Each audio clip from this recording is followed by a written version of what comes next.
5 tips paano yumaman kahit pinanganak na mahirap. Una is magkaroon ng plano at maging committed. Importante talaga ilista natin yung goal natin. Dito tayo magsimula. And maging committed tayo. Mag-take tayo ng action. Pangalawa, improve mo kaalaman at skills mo.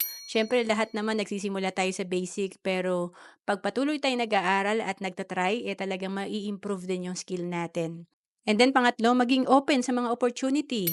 Kasi alam mo 'pag nagta-try tayo na nagta-try, talagang matututo tayo sa experience natin. Kasi meron akong kakilala na 50 years old gusto mag-business pero hanggang ngayon magse-70 na siya hindi pa rin siya nagta-try ng any business kaya wala rin siyang naging progress at wala rin siyang natutunan.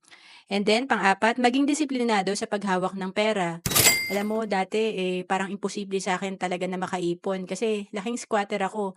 Yung 5,000 or 3,000 na pang-open sa savings account, parang imposible sa akin. Pero dahil sinimulan ko lang 'to and after 3 years na nagtatrabaho ako, nakapag-open ako ng savings account at ngayon, talagang nakapundar at may investment na rin. And then pang-lima, magkaroon ng positibong attitude.